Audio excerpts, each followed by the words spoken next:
Sarcasm Podcast, episode 16, with Patrick Brady. We're here. We're ready to rock.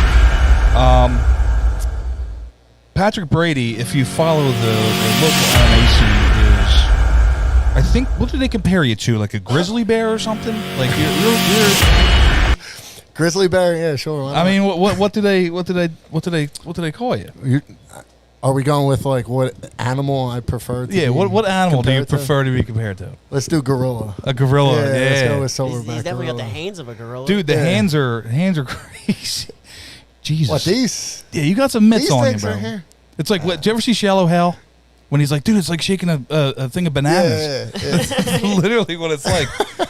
Holy shit. Episode 16, Patrick Brady. We got to thank our sponsors, Marinucci Deli and Air by Design Heating and Cooling. We're here. He wants to get into it. Cool, man. You want to get into it, don't you? What's up, boys? No, whatever you guys want to do, man. Look. I'm fucking pumped, dude. I told you. I've been pumped about this ever since our convo on IJ, man. Let's get into it. Hell yeah. So, current rankings right now for Patrick Brady, MMA. Number 1 in the state of Pennsylvania. Correct. Number 4 in the region. Correct. Northeast region. Northeast region. How's that feel? 4. Feels good, man, because... Is it crazy? Yeah, I mean... I'm only an amateur, right? So, it's... Yeah, but you're advanced AMI. Yeah, Which is, look, it's give and take. It's right. something that most people haven't done or will never do. Right. And it's an accomplishment to some other amateurs who, like myself at one point, would like check that and like look at it as like to compare themselves to the guys that are ranked above them. Right. And when I got into this, I would do that. Right. I wanted to see where I stood compared to other guys that were maybe equivalent or on the same level as me. And right. It was something I wanted to do. I wanted to be number 1 in Pennsylvania. Boom. Right. Done. I would love to be number 1 in the Northeast region, but I don't. There's a very good chance I'm no longer an amateur after my last fight. Right. So, I mean, How many belts you hold now? So I hold the Art of War belt, and my last fight for Cagezilla was supposed to be for the Cagezilla heavyweight championship, but there were some discrepancies as far as some of the. I think you sent that dude's soul to purgatory after that right hand. The right hand was goofy, dude. Were you tired? I was so gassed. I was tired, man. Look, I found out what I was made of in the cage that night. You know what I mean? Like right. I've had a couple fights where, there were tough fights and they were grueling. Specifically, the one against Ian was a tough fight. Some of my earlier fights weren't. I didn't find them to be that difficult. Right. As far as how they went, they went well. Right. Let me ask you this. So does adrenaline, are you one of them guys that like just doesn't matter adrenaline wise or does that play a part? Because I know there's some people that like adrenaline is just like get some hype, but some people step in there and the adrenaline will like literally drain their gas a little bit.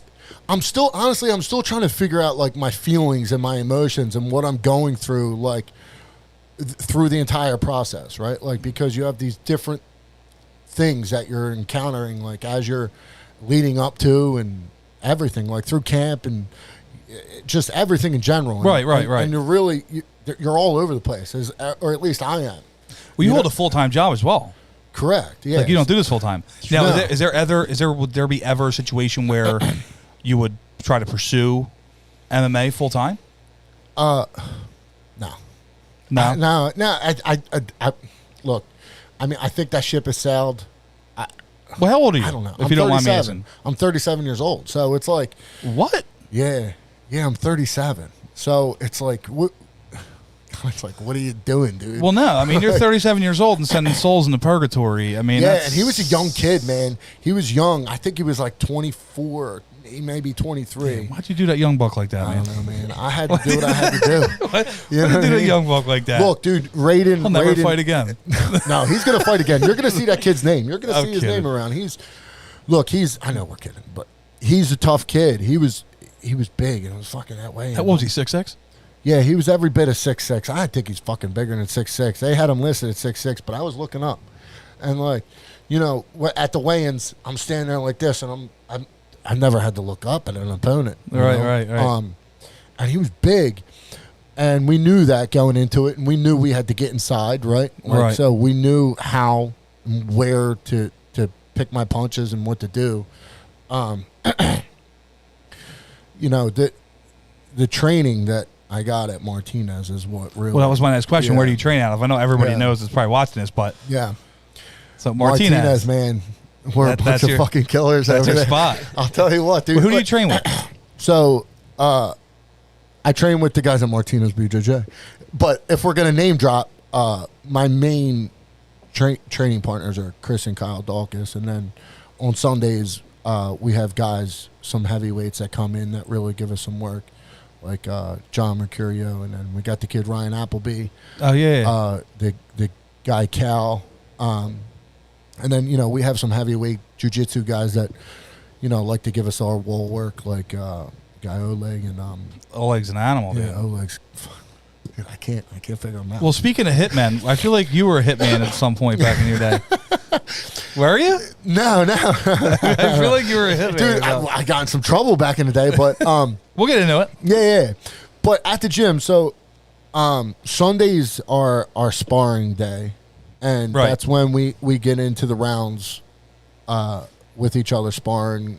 You know, we do the 16s and the shin guards, and we beat each other up, man. So typically I'm going with Chris or Kyle, and then you know, we work in guys with like John Mercurio and Ryan Appleby, who Ryan is fighting actually on this Art of War card coming up. On the 30th. Yeah. So he's recently come over to Martinez, and he's Hey, how long ago did you go to Martinez? Like how long have you been there for? So I came over to Martinez for my fight. This is what happened. I was at Balance, COVID pandemic hit, and you know, it didn't work out at Balance, and people went where they went, and I had a decision to make. Did they shut down? They closed their doors. Balance closed their doors, like most people did. Like Right. most of the places closed their doors. Some guys didn't, some guys did. Some guys didn't have a choice. You know what I mean? You got professional UFC fighters. UFC is still putting on shows. Right. Guys got to train. Abu You know what I Dhabi. mean? Yeah. Right? So guys got to train. And, you know, I had a decision to make when I left Balance. And, you know, there were a lot of different options, obviously. And I went. With the Wolfpack. Yeah. Well, I went with. So I'm a heavyweight, right? So I wanted to know who was going to make me the best heavyweight that I could be. Right. Right. And I literally, you know, obviously everybody had heard of Chris Dawkins previous to, you know, he's fucking Chris. You know? Yeah, I know. He's a heavyweight fucking number 10 in the world. Like, it is what it is. Still right? kind of pissed that he never came down to the Bad Boys theme. So, look, I just outright DM'd him on Instagram. Yo, look, I saw your post-fight conference, and I like what you had to say. I want to train with you. And he was like, yeah, for sure. Come by Martinez. And then some time had passed, and I think he had, like, just beat Parker Porter.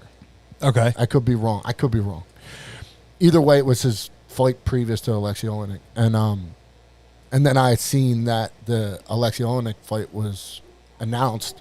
So I reached back out to him and said, look, I'd love to come in and work with you. And at the time, like, we had everybody, like, there was no local shows happening at all. Right, yeah. Anywhere. It just wasn't happening. And, you know, Chris had a fight, and I wanted to train. And so, you know, I reached out, and he came, literally, I never met him before in my life. And I pulled up out back in Martinez, and Chris came walking out the back door and said, come this way. So I walked in the door, yeah. and next thing you know, I'm fucking getting punched in the face by this guy. And it was the best decision I ever made. I mean, look, I'm not knocking any other gyms, and everybody's got their notable fighters. And right. You know, there's a lot of professionals, and right now Philadelphia is blowing up, right? But for me, my decision was based on who's the best heavyweight in the area. Right. Plain and simple. Hell yeah. It wasn't even up for debate. I knew where I was going. You know what I mean? And then when I got there, I just felt at home. Right. Will. Yeah. Like, it's funny too, because I said to him, I'm like, Will, I thought you were a fucking jerk off before I ever met you. He's like, dude, you and everybody else has the same thing. Right. He's like, everybody says they think I'm an asshole until they meet me, and then they realize I'm only a little bit of an. I feel like he's just genuinely down to help people, like in general. No, you know what I mean? Like if if he feels as though you need to work on something, he'll tell you. Yeah, and I think that's probably where the jerk off thing comes from, because he doesn't sugarcoat anything. You know what I mean? That's absolutely not. And that's the thing that you need, especially in being the head guy at a fucking MMA gym, right? Fucking fighting. You got to somebody's got to give it to you straight, and that's what the definition of a coach is. Absolutely. Like, your coach is not you, right? For sure. Because we have this image of ourselves that is 90% of the time false. Right.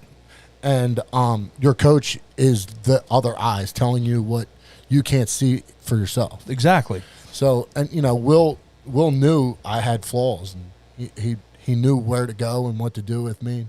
Hell yeah. I think that came through. You know what I mean? I think the proof is in the pudding. Well, let me ask you this question. Being a heavyweight. Yeah. Is the max. You can't be over 265. Right. What are you weighing at? So my last fight I weighed in at, I believe it was 255, 253. All right, 255, 253. Yeah, something like that. Abs.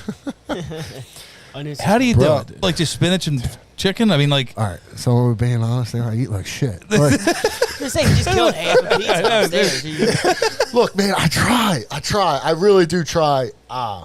It's like it's like a self-control thing that, like, I try to eat right, and then, like, I'll do well for 2 weeks, and then, I'll find myself, like, eating a trough of cereal at 3 o'clock in the morning for no reason. I come out, there's milk all over my beard, like, Cinnamon Toast Crunch on my chest. It's like, fucking loser. What are you doing? Dude, that's crazy. But in all honesty, like, at the end of the day, it really is just work, right? Oh, yeah. It's work. And, previous to being at Martinez, I thought that, like, you had to have this, like, specific physique to be, successful in MMA. But you really don't. There's no, like, protocol to, like, how big your traps need to be.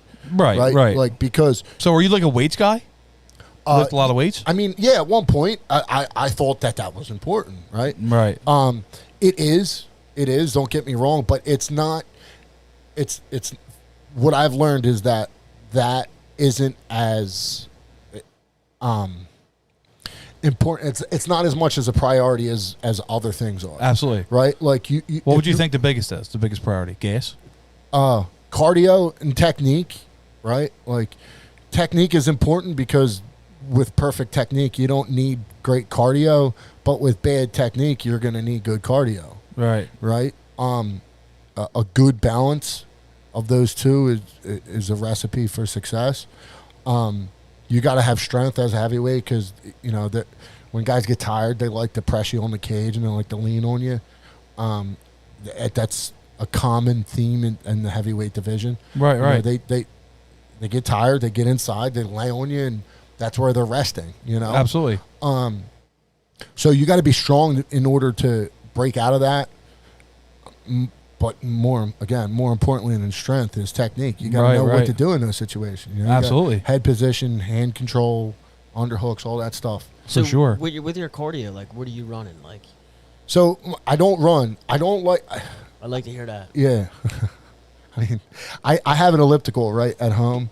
I don't run just. You have a whole gym set up, don't you? I do, man. I'm very lucky. I'm very blessed. I have so I took over my garage. And I put a 10x10 wrestling mat in there. I put an elliptical in there, which is where I get my cardio work. And then I put a long Muay Thai bag in. And then I have an uppercut bag. And then, of course, I have the dumbbells, the bench press, all that stuff. I pulley systems and everything that. Damn. Yeah, I mean, dude, this is the thing. Piece, when I moved to Jersey, I was like, look, this garage is mine, hon. Like, that's it. Right. Beat. You're beat. Park it. I don't care where you park your car. Park it down the street. Park it on a mountain. Do whatever you want to do. Park it on a mountain. The garage is mine. I don't care. And look, man, like, it is what it is. Like, I don't, especially with the pandemic, it was hard to. Is that when you did all that stuff during the pandemic? Yeah. Yeah. Well, I moved over to Jersey last August, so this past August was 1 year, and just slowly but surely did thing by thing, and it's not quite there. I want to get an assault bike. I want to get one of those road assault fucking bikes. Aerodyne things, dude. Aerodynes, yeah, they're killer. Bro. I know, dude. They are cardio machines, and that's on my Christmas list, babe. Yeah, the assault bikes are good. Bike. Yeah. So outside of MMA, Yeah. who is Patrick Brady? Who is Patrick Brady? And not one of the questions that we got, and I'm very curious to know myself, right? Yeah. Like, how much sugar do you put in your milkshakes? Is this Kyle Dawkins' question? Maybe, I don't know. Who knows? Listen, okay, so somebody had told me that have you ever had Nifty 50s milkshakes? Of course. Yeah. Somebody told me that Nifty 50s put sugar in their milkshakes, and it's one of the reasons why they're so good. I didn't know if it was true or not. Did you try it? Yeah, I do it, and it's fucking delicious. And it's so bad. So if I make a milkshake, I'll go over to like the sugar container, and I might dump a little bit in there. And it's good, but it's not healthy. It's not healthy. Dude, my diet's terrible, but it's hit or, it comes It's and the goes. work, man. The work you put in. It is. It really is. Like, you got it. Like, I'll go in and I'll do 200 sit-ups. You want to get abs? You want to get abs? Do sit-ups. Punch the heavy bag as you're doing a sit-up. You know what I mean? Right, like, right. That's it. It's really just work. You want big shoulders? Do fucking shoulder presses. Like, you want traps? Shrugs. Like, it is what it is. Big arms? You want big arms? Fucking go grab the curl bar. Like, well, what got you into MMA? Like, you said you started in 2018, right? Like, what actually got you into the whole like MMA thing? Like, what made you want to do it? Okay, so, and we could dip into your backstory a little bit like, on this. Yeah, you know what I mean? So getting into my MMA story is kind of like, to go back to your question as asking who I am. Right. So in 2016, I got sober, right? I checked myself into treatment, and I went into Miramont, and I spent 21 days, and I came out with a different perspective on life, right? Like, everything had changed. Everything changed. It was, I look back at previous to 2016, and it was like I was living in the dark. You know what I mean? Really? Yeah. It was honestly, it was like I was living in the dark, and I went into treatment, and they turned the fucking lights on. Oh shit! Everything changed. My entire perspective. I can't explain it other than turning on a light. It's really the best analogy I can think of. Right. So, and what were you doing prior to that, though? So previous to that, it was booze and drugs, man. It was like, so I went to I'm a Delco kid, so I went to Academy Park, and it's a rough neighborhood. It's middle class, mixed race school, and we were rough kids, and we were tough kids, and we beat each other up, and we drank beer on the weekends, and then when the weekends weren't good enough, we drank beer during the week, and then when beer wasn't good enough, we did everything else. Like, right. It's just a part of like the dynamic of where I was and where I was from, and being a kid from a household where that was around, right? Like, seeing it as a child, it just became second nature to me. It was like drinking wasn't anything new. Drinking and drugging was like nothing that I did. It was normal. Right, normal, and through high school, I played football, and then I actually got a DUI my junior year in high school. Oh shit! Yeah. So, what position were you playing football? Middle linebacker. Well, if you were going to guess, what would you say? I would say linebacker. Everyone pretty much goes to middle linebacker. But you never know, though. You know what I mean? I should have given you a chance to guess, but anyway. So I got a DUI my junior year in high school. I went up the mountains to an after prom party. It wasn't even my fucking prom. Oh, fuck. It was Bonner's. It was Monsignor Bonner's after prom party. Fucking Bonner. Fucking Bonner guys, Bonner man. sluts. That's what they call them, man. Well, at the time, it was two different schools. At the time, it was Prendy and Bonner. Yeah. So Prendy was an all-girls school, and Bonner was an all-boys school. They've recently merged. Then they merged. Yeah, I was going to say they merged. 10 years. Yeah, so Bonner kids, that's what it is. But they were known for jumping dudes. It was like, you fight one, you fight them all. And I went up the mountains to an after prom party, a Bonner after prom party. And, there was some beef between the neighborhood I was from and the neighborhood where a couple of the other kids were from. And they beat me up pretty good, man. They fucking jumped me. And were you like big at this? Like, were you? So I think I was like 220, 225 as a junior in high school. I was big, man. I valued working out, right? Like, I was always in the gym after school. Like I said, it was a little bit of an ego thing too. But I valued like that muscle definition, right? Absolutely. And with football, it kind of carries through a little more than MMA, but it was important to me. So yeah, and then I had the ego and attitude that went along with that, and I went up the mountains to an after prom party, and I got jumped, and so they cracked me in the face with a pool cue. I actually have a titanium cheek. I have a titanium eye orbital in my face. Oh shit! Yeah, so it starts up here and it wraps it around. Jesus Christ! Yeah, dude cracked me in the face with a pool cue. What? The You in jail? What? Yeah, I know. What are Right? they doing? Yeah, it's fun. Yeah, so and Holy then shit. they beat me with beer bottles and fucking frying pans. And then where the fuck did they get frying pans from? Dude, it was a mountain house. It was up the mountains. Shit. We were up the mountains. It was an after prom party up the mountains, up the Talamensing Trails.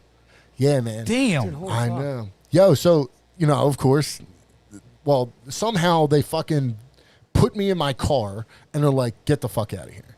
So I get in my car and I start driving, and it's like, I don't know what time it was at the time, but I come to find out it's like 3:00 in the morning, and I'm driving. If you've ever been up the mountains, Oh yeah, it fucking sucks. nowhere for miles, like nothing Right, for miles. right. And I hit a tree. I fucking smoke a tree, go through the windshield. Dude, by the grace of God, and I firmly believe it was God, that there was a park ranger driving down the street, down the road, whatever it was, that night, had no business being there, right? Like one park ranger for Random as shit. Right. fucking finds me laying on the side of the road on the hood of my car, pulls me out. They call the ambulance. Ambulance takes like a fucking half an hour to get to me, right? Because they're fucking. Were you conscious during this point? I don't remember, but I was told I was. Oh shit! I was dude. told. So I broke my ankle too. The impact from hitting the tree broke my ankle. I actually still have 2 screws in my ankle here. Damn. Yeah. So I hit the tree, break my ankle, blow through. I got like 225 stitches in my face too. I got a scar that starts up here, wraps all the way around my face. That was from hitting the windshield. Damn. So park ranger finds me. They call the ambulance. Ambulance comes. They're like, "This dude's dead. This fucking kid is dead. He's not gonna make it." So they call a helicopter, right? They call the medevac. Medevac comes, picks me up. They drive me to a field because they couldn't land because it was fucking the mountains. Right. It's probably trees and all that shit the everywhere. ambulance dude. has to bring me to like a field. Right. Helicopter lands in the field. They put me in a helicopter. They lost me twice in the helicopter and once on the trauma table at St. Luke's Trauma. So I was at St. Luke's Bethlehem for 2 weeks. What? Yeah, man. I was fucking gone. Holy shit. Yeah. Oh my god. Yeah, it was And you were a junior. I was a junior in high school, yeah. And it was March. It was March of my junior You year. missed the rest of that year for sure. Oh yeah, that year, dude. Only time I ever got straight A's because they homeschooled me, and one of the football coaches was the homeschool teacher. Fucking straight A's. Only time I ever got straight A's Dude, in high school. That accident did something for him. Yeah, right. Raised my now GPA. He's now a genius. I don't know what happened. This fucking kids. Jesus All of a sudden, Christ, straight A's. dude. Yeah. What the fuck? So yeah, man, that was the beginning. So what about like after high school and shit? What'd you do after high school? After high school, I went to Widener. I played football at Widener. So that next year, that happened in March. August of that year, I played with 2 screws in my ankle, limped limped around the fucking football field for the first couple weeks, and I still killed it, didn't you? killed it. I was a monster. Yeah, I was good in high school. Yeah. Was NFL ever a thing? Like, No, did you ever? No, no, What? because look, my junior year, like maybe I was having aspirations of being super successful at football. Like I had letters like from Miami, Nebraska, big schools, right? Like I was getting letters in the mail. What? I had a visit. I had a visit set up to go visit Miami. It was funny too because in the Dude, that's insane. in my car that I wrecked my junior year, my dad finds fucking letters from Miami University in the glove compartment. He's like, "Pat, what the fuck are these? When were you getting looked at by Miami?" I was like, I don't know.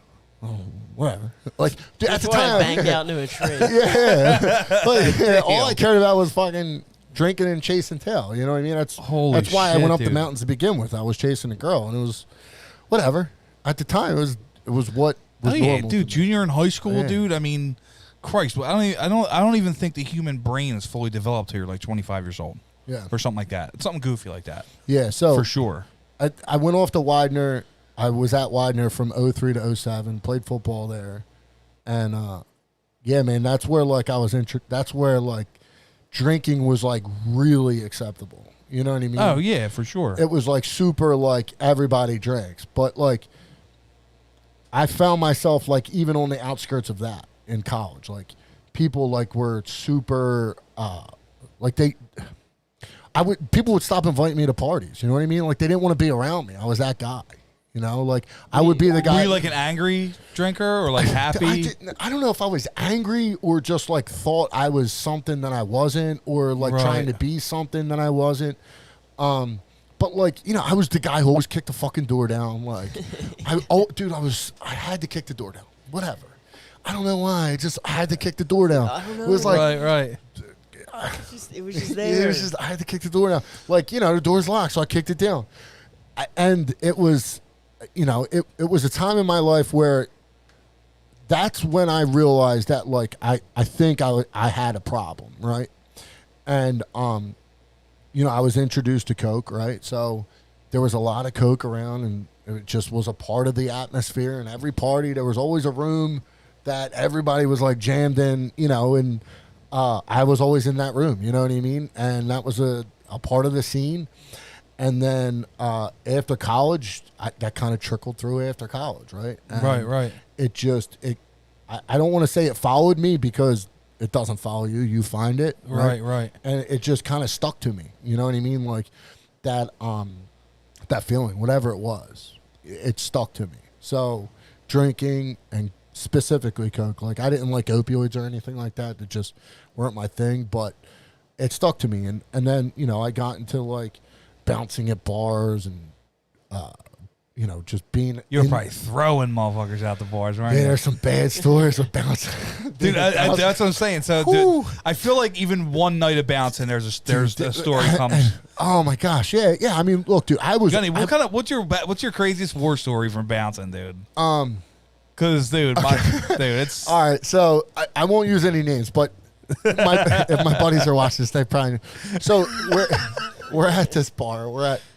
I could say where the bar is. They're no longer that bar anymore. But we're at this place, Dirty Nelly's, and I was the bouncer there. And wait, hold on. What is it? What's it Dirty called? Nelly's. Dirty Nelly's. It was on McDade and Ridley. put it this way: they needed a bouncer. Yeah, They needed a Sounds like a bouncer. fine It establishment. was spelled D-U. It was spelled D-U-R-T-Y.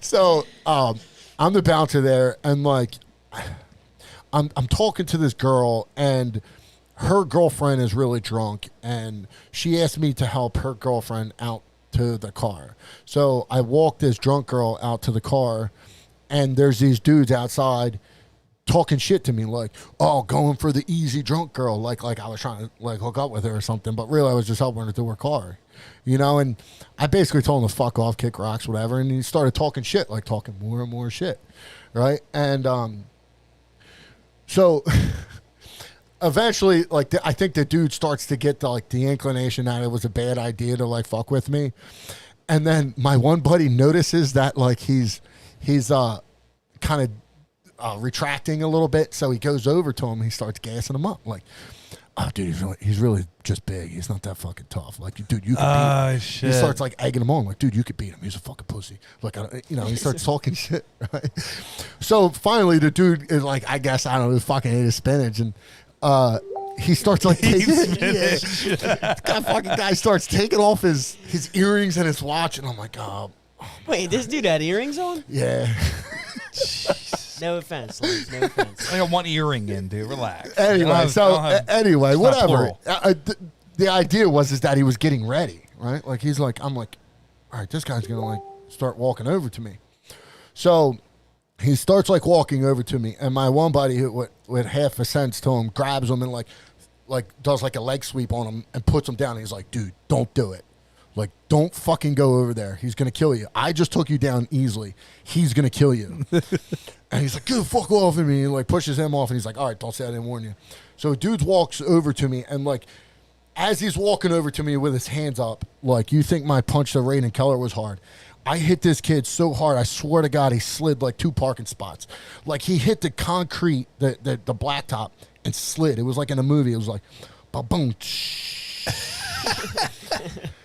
And that was the only time, like, and the reason why I bring that up as like a hard memory is that was the only time I was scared that I hurt something. You thought you killed him or something? Yeah, like we used to see shit like that happen all the time too. Yeah, it's crazy. Previous to that, like whatever, we got in fights. I always found the biggest guy in the bar to try to fight him, just to like try to prove myself something. But right.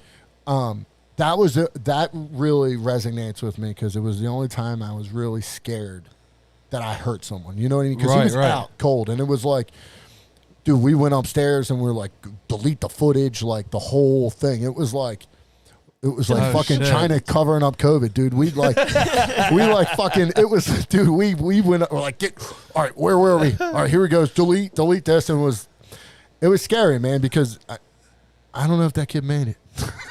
We don't know. Maybe he's fucking dead. Maybe, no, fuck. So no, we still don't know. Yeah, he may still be laying in a parking lot at 30 now. But yeah, man, just kind of shit like that. That was just, you know, I found it. You know, it was always like a part of like what I was doing. I was always in the bar. I was always finding fights, and then like, you know, I was getting in unhealthy relationships, and you know, I had my sons. So I have 2 sons. I have 2 boys with 2 different baby mamas. Okay. So I have a 10-year-old with 1 baby mama, and then I have a 7-year-old with another baby mama. And you know, it was just. I don't want to say I regret my kids. Obviously, I don't. I love my boys. Right. You know, you're making these decisions that, like, you're just hastily making them. Like, want a kid? Yeah, sure, I'll give you a kid. Whatever. You know what I mean? It was like, for sure. It was like really, like, honestly, like, that's how the conversation went. And it was like, you know, you're drinking one night, and the girl's like, oh, I really want a baby. And it's like, all right, well, let's have a baby. You know what I mean? Like, it was what it was. Oh, like, shit. Yeah. I don't think I've ever had that conversation. No, dude. And I hope you never do. Like, if a chick said that, I'd be like, not tonight. Never. Yeah, but, and then just like, never heard her ever again. Yeah, but this was the kind of thinking. That. Yeah, this was the kind of thinking that, like, my brain was like in the dark. Like, I was literally in the dark. Right. Like, I didn't know what was how that, to think. What was that like defining moment? So they call that the bottom, right? Yeah. So like in AA and recovery, they say like you have this bottom moment, like this they call it your rock bottom, right? And so like you want to hear the story of like my exact rock bottom? Sure. Well, no, you can do it. You can do it. No, let's fucking talk about it. Short and sweet. Okay, so. Well, because here's why I asked. Because it's fine. There is 1,000%, especially in Philadelphia. Yeah. There's probably thousands of people that, who knows, may come across this and hear your story. Yeah, absolutely. And literally might be like, oh shit. Listen. And then when you told me you wanted to like talk about this, listen, right? This is what I was like, hell about. yeah, like, dude, I'm down. Recovery is about like hope and inspiration and like, you know, finding a way to make a change, right? Right. And there were I can't say specifically what the factors were that came to bring me to my moment, like my change, but I've come to believe that it was just God, and it was God working in my life, right? Like, because I can't explain it, And if I can't explain it, it has to be something else. Right, absolutely. Right?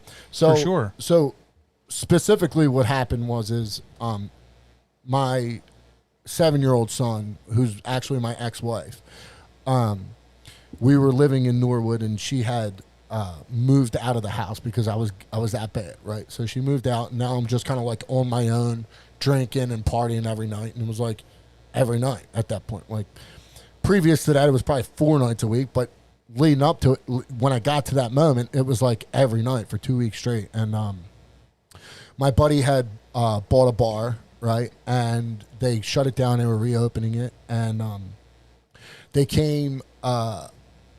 So they were like, "Brady, are you coming out to the reopening?" And yeah, sure, I'm there. And even she was like, "Don't go. Like, you can't participate.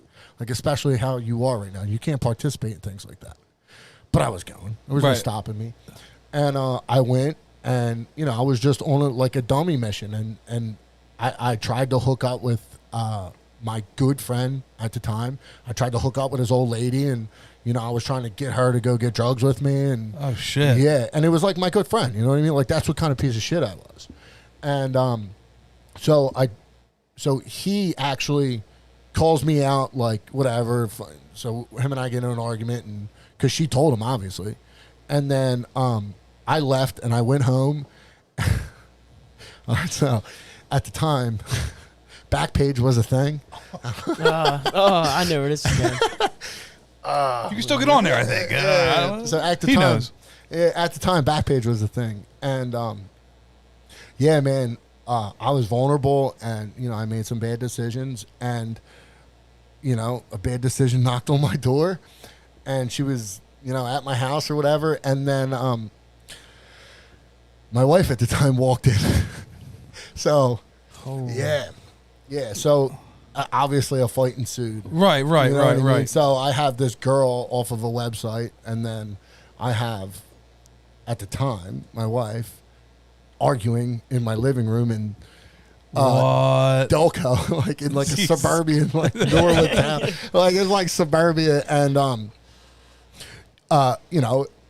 that all played itself out, and she left, and I was just a mess, drunk and high, and so I guess what ensued was I was like texting her like, I'm gonna kill myself, right? Like, so I started texting her, I'm gonna kill myself, whatever.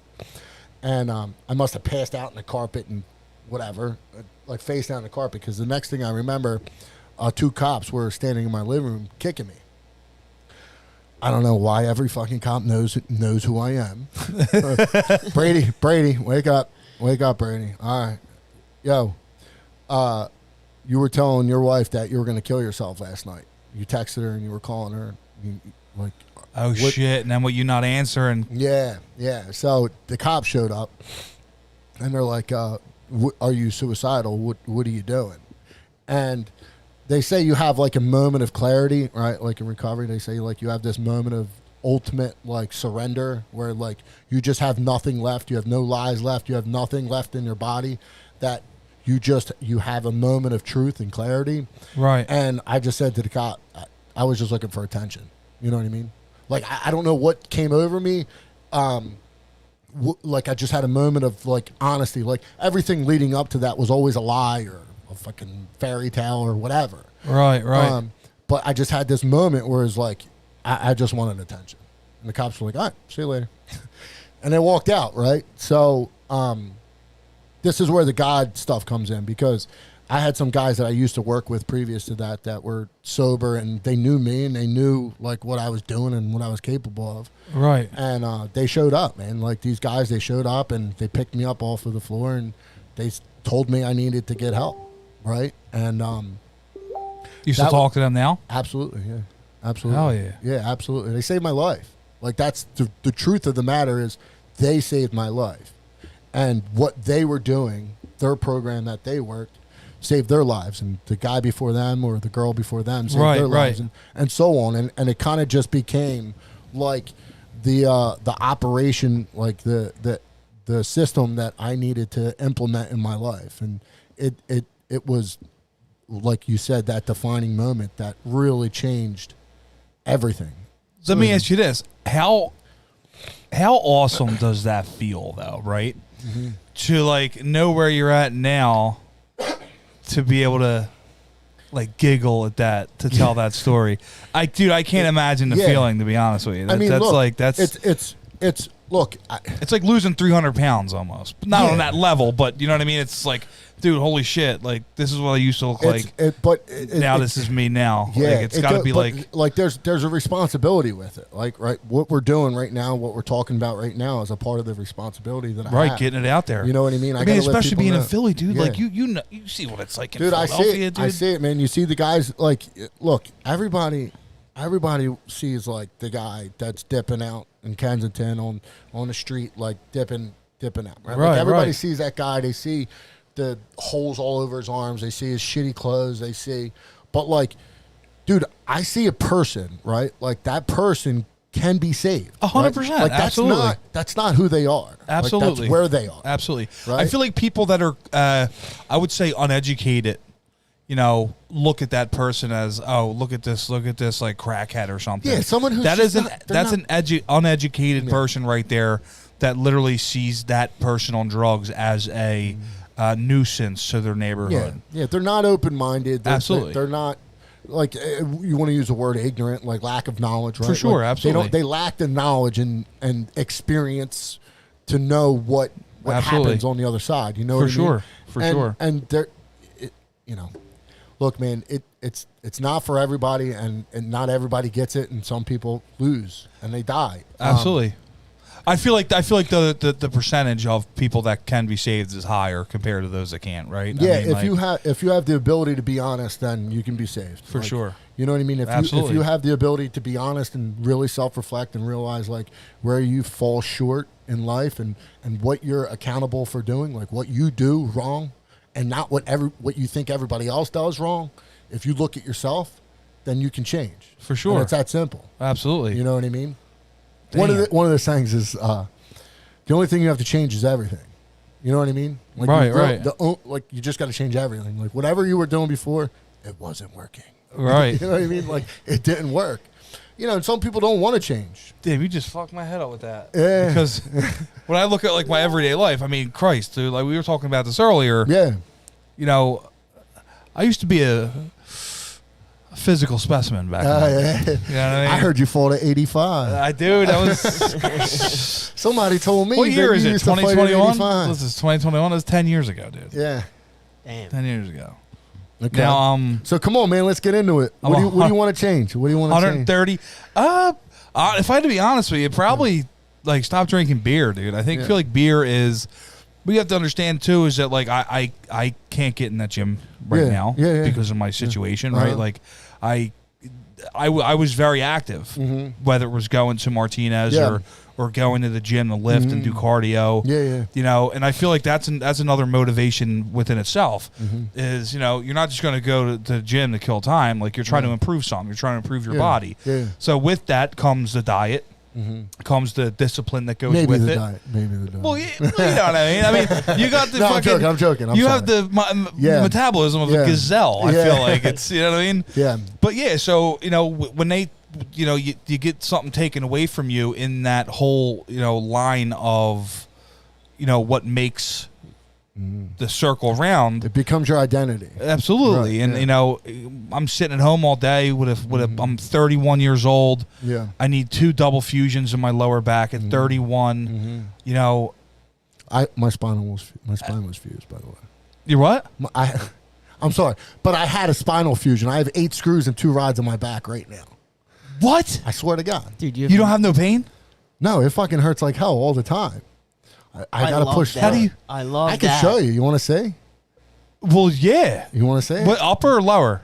My lower back. So I had thoracic. How old were you when you had it? It was right before shit got crazy. Like it was it was 2015, which is again a part of my story. Like 2016 or 2015. Dude, you don't understand. Real quick, you don't understand how bad I've been wanting to talk to somebody.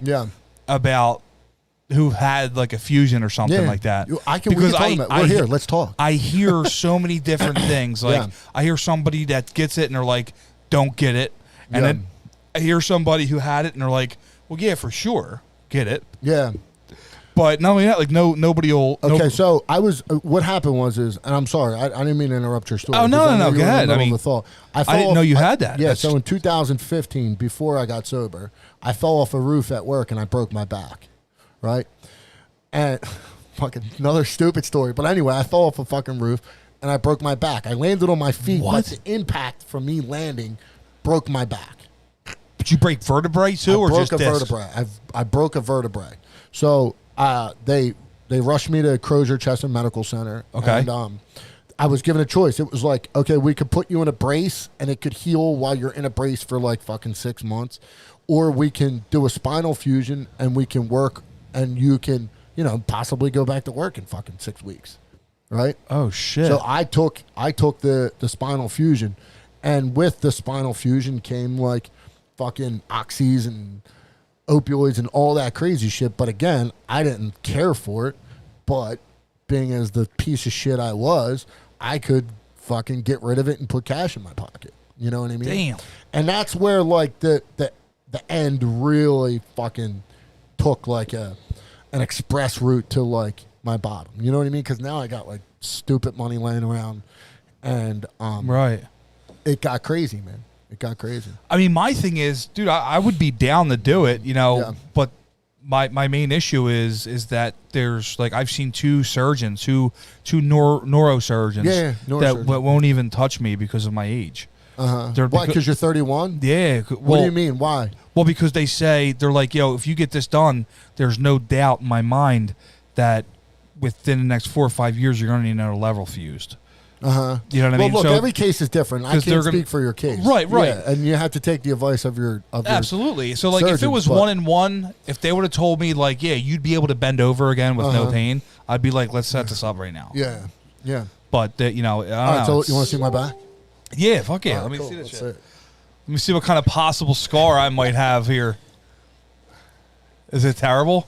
What's that? Is it terrible? No, it's Yo, first of all, shout out to Patrick Brady here, rocking the Fuel Hunt shit. Oh yeah, Fuel Hunt. Let's go.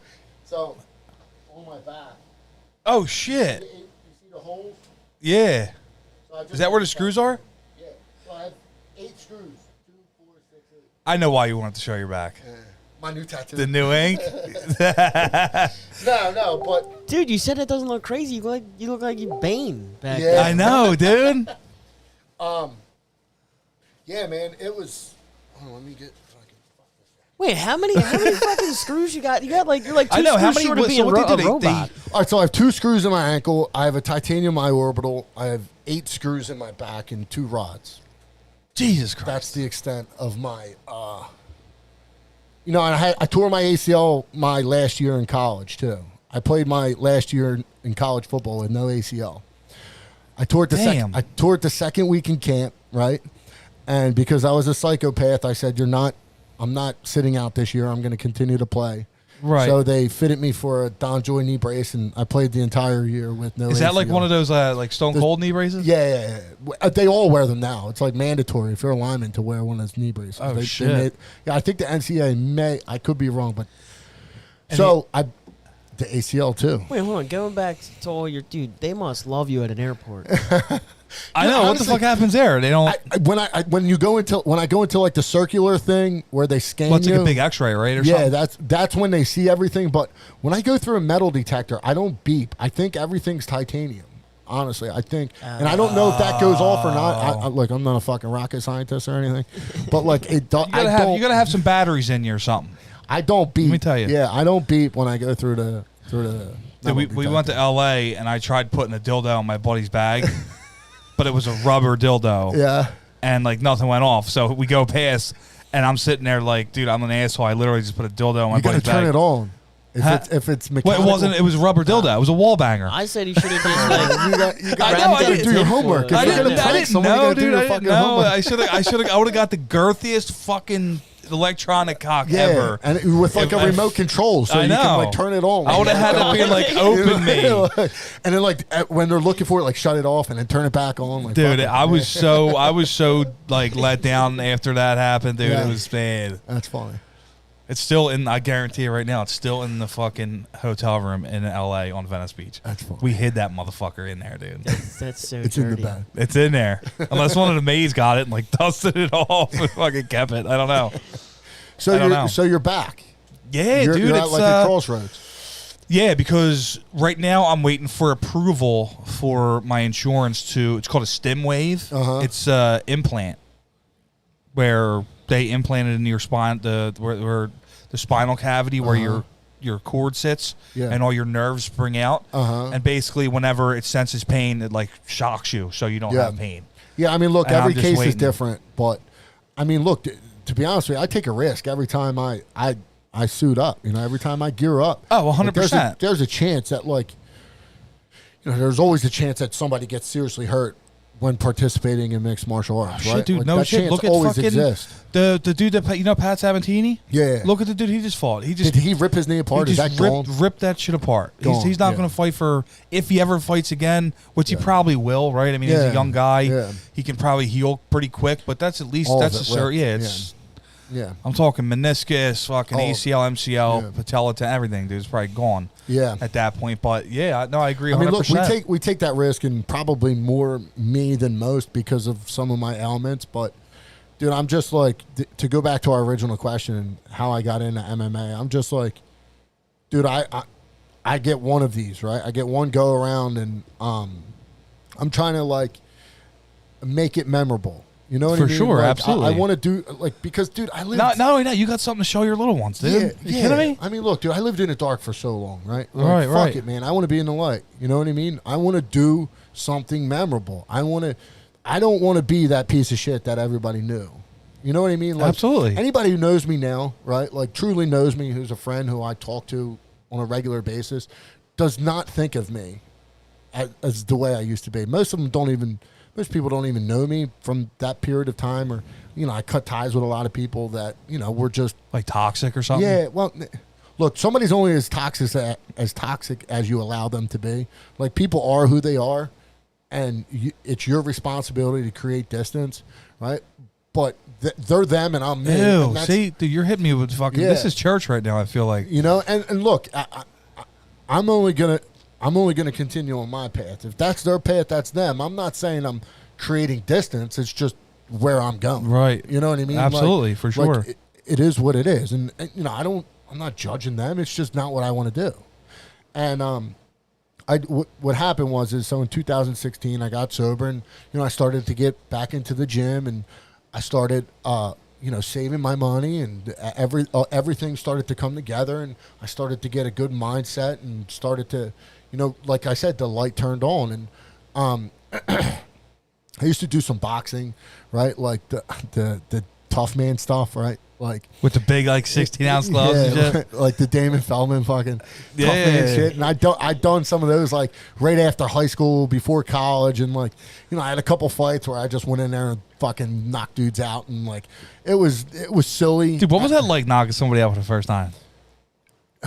So, dude, it's like. I feel like I have to ask this question. I like, dude, it's like sex, man. It's like better than everything.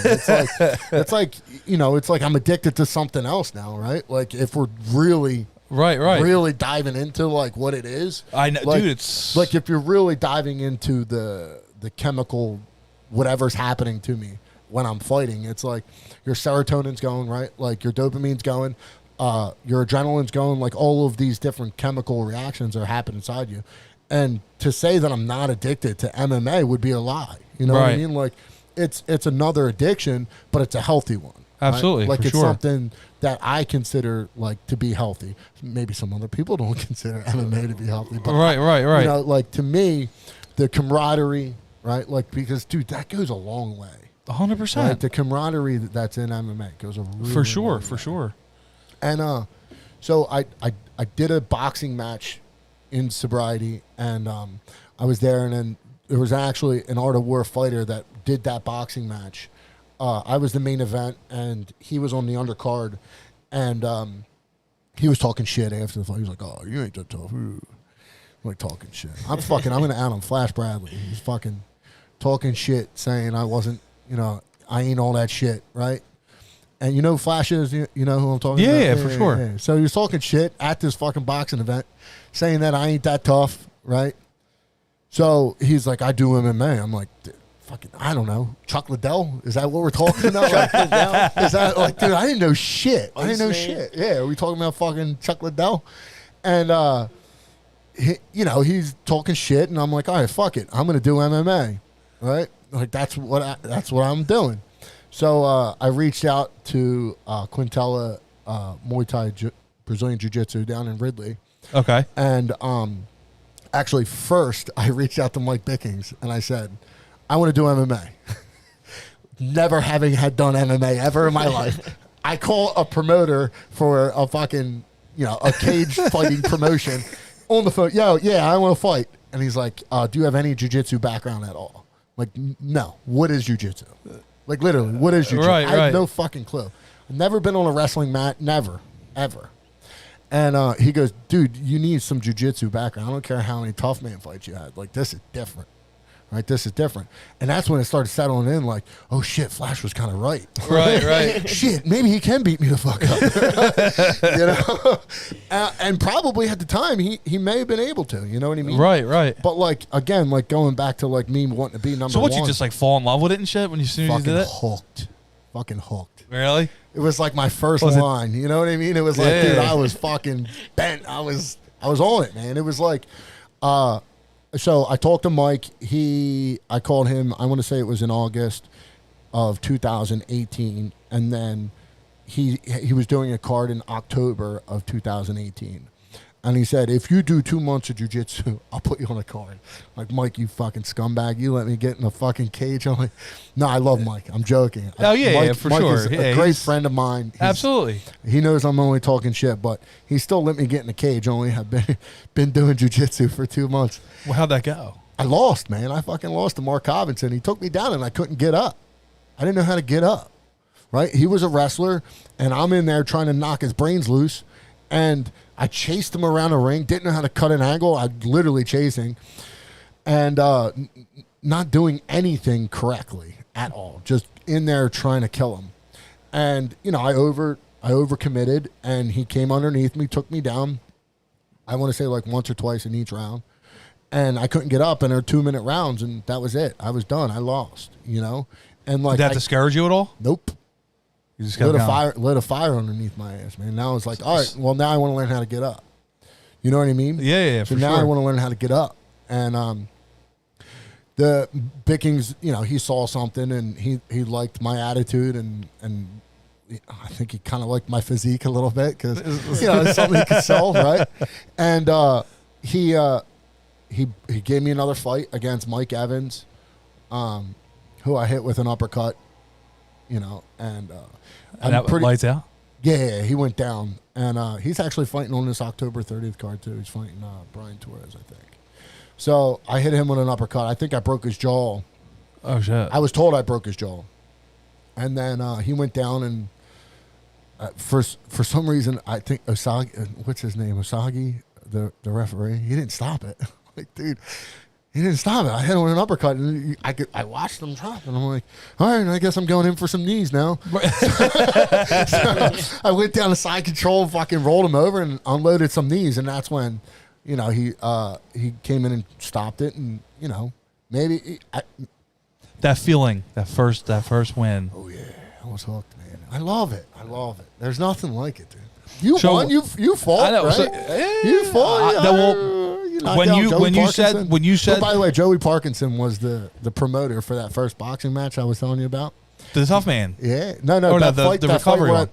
The fight where I met Flash at. Right. That I just talked about, that boxing match. Right. Joey Parkinson put that on.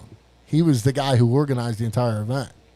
Really? Yeah. So like, how did that get circled for you? And you knocked him. Did you knock him out? Did you knock out Joey? Well, no. So it was like towards the end. I mean, it was going. He was just covering, and they were, like you said, they're only 2-minute rounds. Yeah. There's only so much you could do. Mm-hmm. But he came in like crazy overweight. Like, dude, I was sucked. Dude, I sucked from like 230, and I was 182 the night before. Yeah. Trying to watch at Martino's. No, this was a Fight Factory back in the day. This is like I said, like 10, 11 years ago. Christ, bring me back to my old days, man.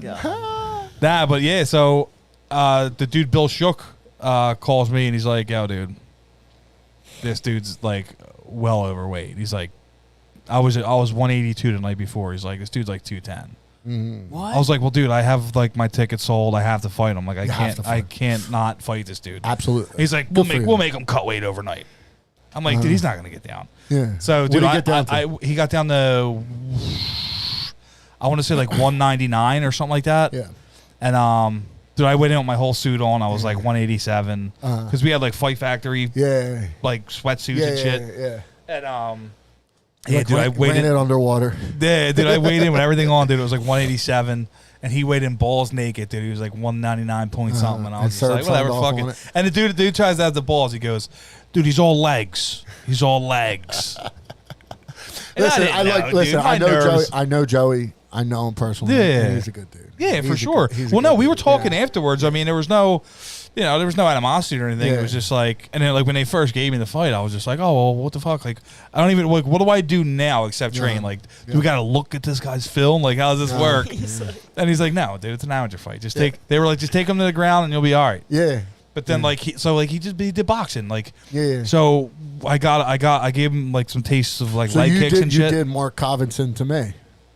You took him down and you well, no. So I took him down the first round, like towards the end, and then like I started like because he was a boxer, dude. He was super heavy on his front leg, and I just I was trying to chop down a tree, and then I remember like doing one little feint, and he would like jump on like one leg to try to like block the kick, and then I did it again. He did the same thing, and I went in for.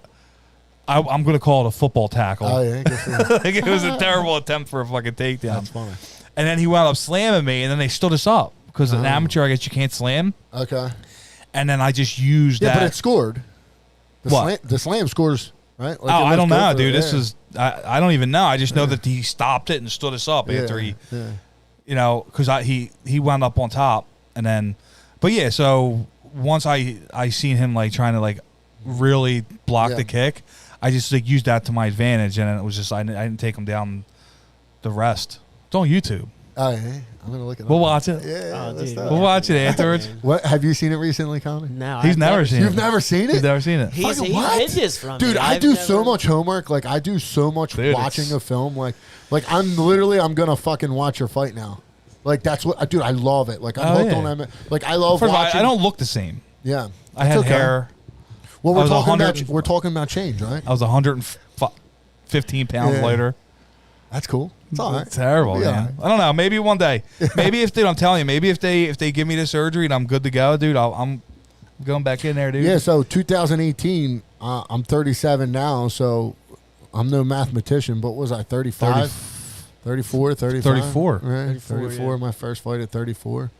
So, dude, it's never too late, man. Well, do you ever hear the term like, well, how's it go? Built like a brick shithouse?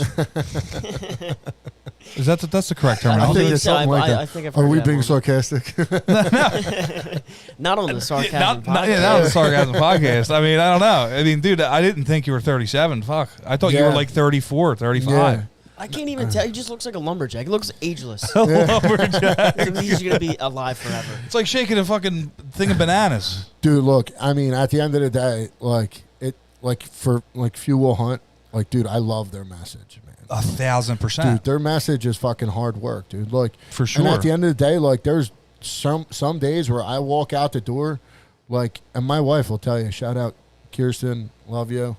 Like, she'll tell you, like, I walk out the door specifically on Monday and Tuesday nights, right? Like, I'll walk out the door at 6:15, 6:30 in the morning, and I won't walk back in until 10 o'clock at night, sometimes 10:30.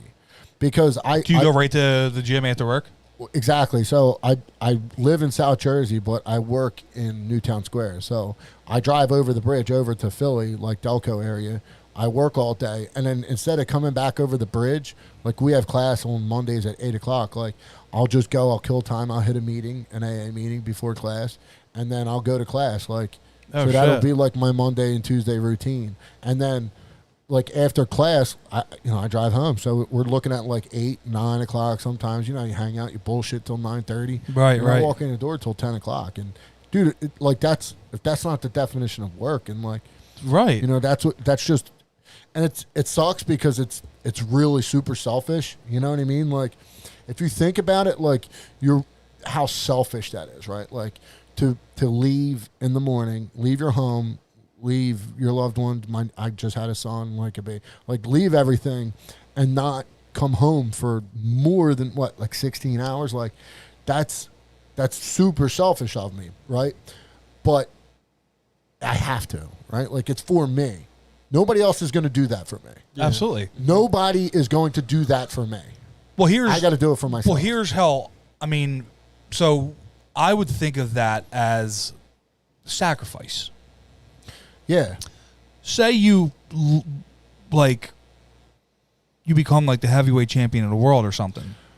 Does that mean I got to fight Chris? That's because I don't want that smoke right now. He's fucking hands. I'm just saying, like hypothetically, right?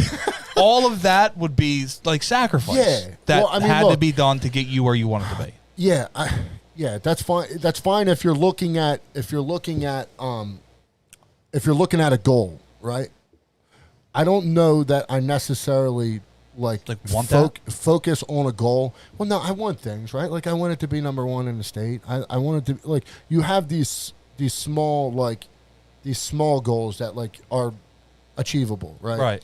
Like to put unrealistic expectations on myself would only be doing just that. I'm putting unrealistic expectations on myself. Yeah, but then if you do it, then you're achieving unrealistic goals. Like you're doing. Hey, look, I can dig that too. I can. But at the end of the day, like I like to try to consider myself a realist, right? Like, and statistically speaking, we're talking about a 37-year-old man who I can't leave my job. You know what I mean? Like, right. I need my job, right? And my kids need a father, right? And we talked about that selfishness and that sacrifice. And I don't know that I'm willing or not willing, but really want it. Maybe willing is the right word. I don't want to give up that time with my family in hopes of becoming the next heavyweight champion. Like, right. If that means that, no, that's fair for sure. And look, I'm not taking any away from anybody who has that hope and aspirations. But me, in my situation, as a 37-year-old man, like that seems unrealistic. Right. Whereas in someone like Chris, who's in this situation that he's in at the age that he's in, he's fucking young. Like, dude is in a real situation right now where he may be 2 wins away from a fucking title shot. Like, that's a realistic situation. That's crazy. Like, isn't that fucking crazy? Like, that's a realistic, to me, to say that about myself would be unrealistic. You know what I mean? I'm not in that situation. Well, let me ask you this. What happens here? Do you have anything else lined up? We're working on some things. I'm working on some things with Mike, and we're talking about a specific date at a specific location. I don't know that I can say it yet, but we're looking at something that's pretty cool, and it'll be really exciting. Thinking pro? Yeah, I'm thinking pro. Yeah, fucking right. Yeah, I mean, right. Hell yes. Yeah, I mean, look. Okay, so realistically, a pro fight would be something that's realistic, right? I would hope. I mean, Christ, number 1 in Pennsylvania. Yeah, I mean that's a realistic thing. Absolutely, that's something that I can achieve. I've already had this conversation with Will, and it's going to require some more time and some more sacrifice, like you said, and like turning pro. To turn pro, yeah, man. I mean, look, my last fight was pro rule set, right? It was knees, elbows, kicks to the head, everything. Is that because it was in a different state? It was in Virginia, and their standards and their commission's different. These are nuts over there, dude. It's a little looser down south. Yeah, but you know what? Fuck that, dude. Bro. He didn't even fucking elbow me. Maybe he caught me a little bit with an elbow. But which one was this? This was my last fight when I fought Raiden. Like they were so adamant, and whatever. Maybe I'm talking shit, but whatever. I don't.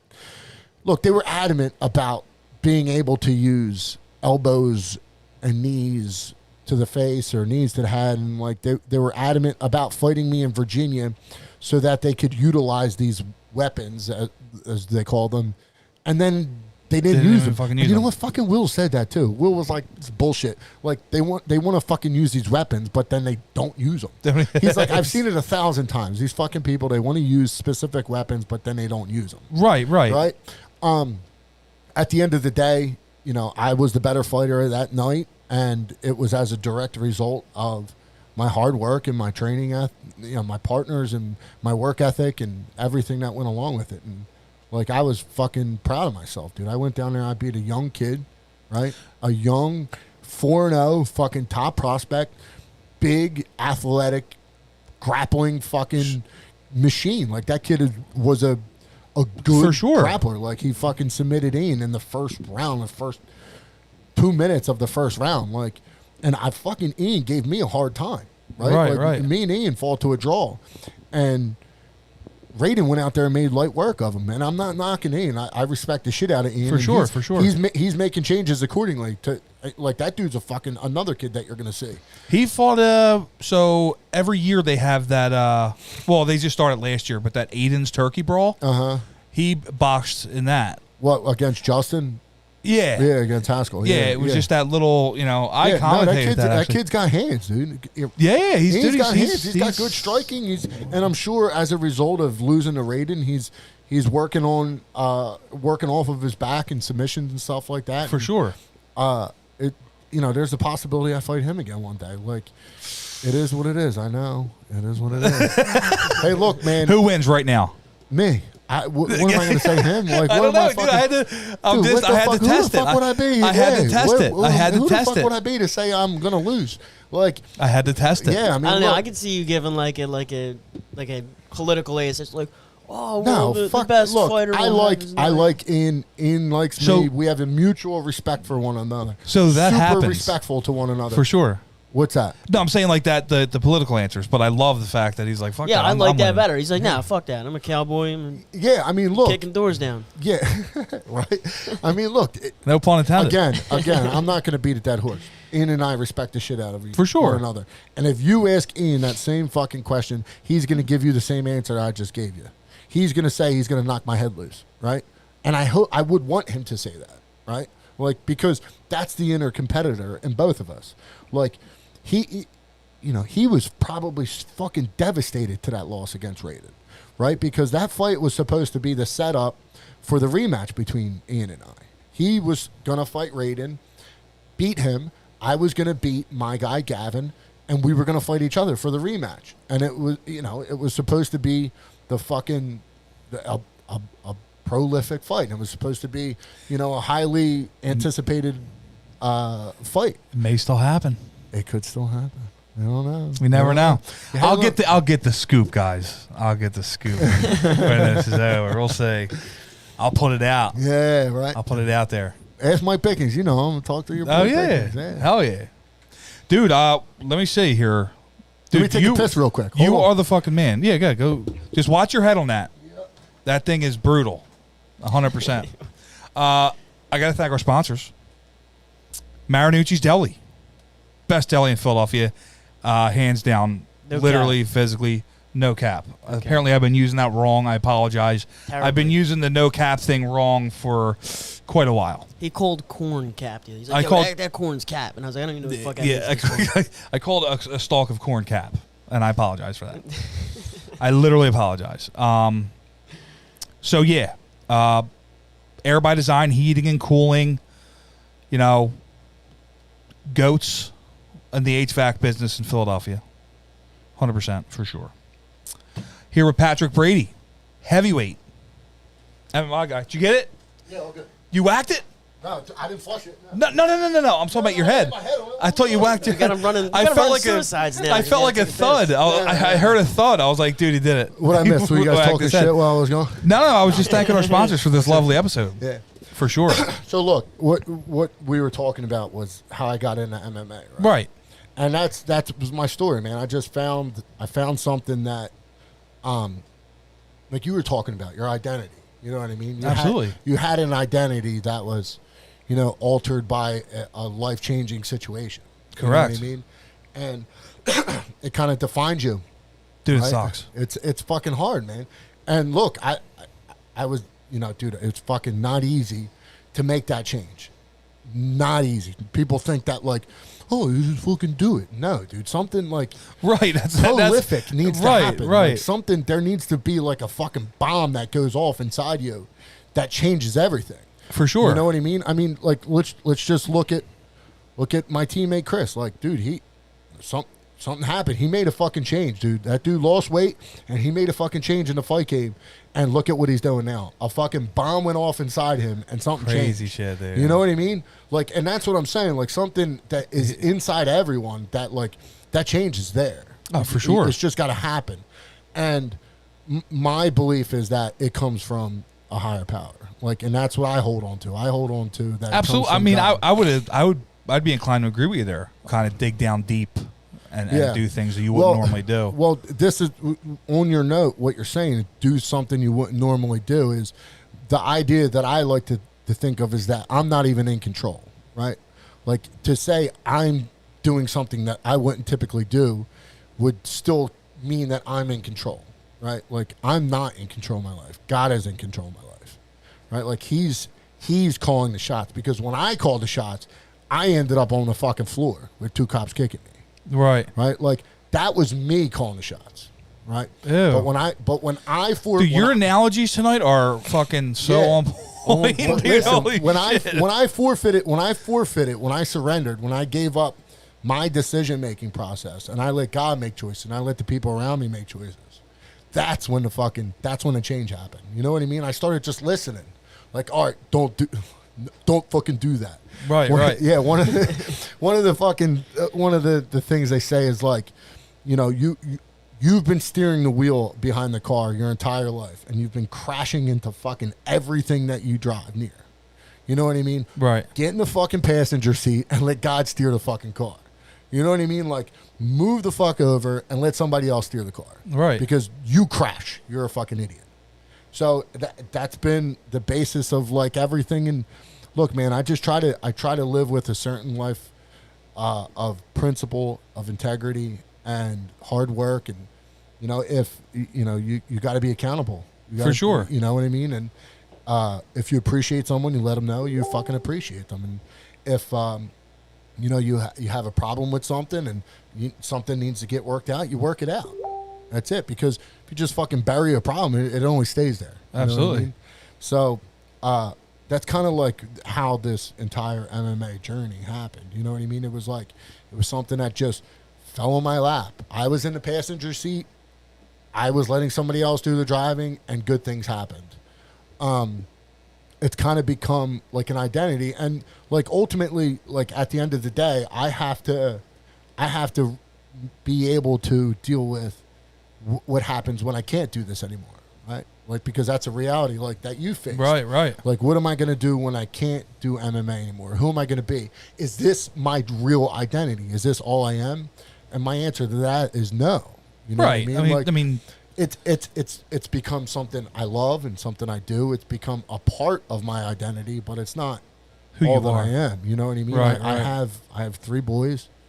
You know, I have a beautiful wife, Kirsten, and, you know, I have a tremendous amount to be grateful for. Absolutely. I mean? Like, for sure. There's, like, everything that I have in my life, it like, fuck, man, I had nothing. You know what I mean? Nothing. So, you know, it's a beautiful life, man. Dude, I mean, would you ever? The consider story is coaching, crazy. though? What's that? Would you ever consider coaching? Like, yeah, dude, I think about that shit all the time, because, like, I told you, I watch a lot of fights. Like, I watch fights, and I watch technique, and I watch old fights, and I watch what's changed in the game from old fights to new fights. I watch what guys are doing. I watch how they're doing it. And, like, I like to consider myself an intelligent person, right? Like, for sure. I like to tell myself that I'm capable of learning anything, that I'm open-minded enough and susceptible enough to listening and acknowledging something that I don't know that I need to know. And with MMA, it's like some guys get stuck in, like, oh, this is what you need to do. It's like, well, fuck, man, there's other shit out there. Right. You know now, what I about mean? football? Would you ever consider, like, do you have any of your boys in football? No. So, dude, my kids are so fucking... So my 2 boys are polar opposites, and like, I love them both in their own way. My son Colin is, like, he's my 10-year-old. He's super, like, sensitive and introspective, and, like, he's like a one side of me, you know what I mean? And he's like the one who's enlightened and like listens and right. lets you know how he feels. And he's like, he's like this end of me, and then I have my son, 7-year-old Liam, who's the other end of me, who wants to fucking run through walls and knock shit over. And like, I'll give you a direct analogy: is like, I have a son, Declan, with my beautiful wife, Kirsten, and he's just a little baby, and so my 10-year-old son comes over to me, like rubs his head, he's like, baby Declan, hi, and like kisses him, and talks to him like a little baby.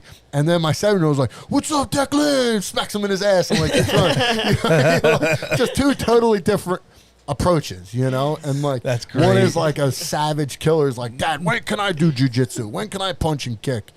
Like, I have a video of my 7-year-old at, I don't know, 2, like maybe just learning how to walk, maybe a year and a half, in diapers with like a short ass shirt on, and he walks by a container, a plastic package of paper towels, and my now 7-year-old Liam walks by, and for no reason, I kid you not, I got the video, for no reason, full mounts these paper towels and starts grounding and pounding. Boom. Oh boom, shit. Boom. Just working this, and like he even like, dude, you got to see the video. It's crazy. He even like postures up.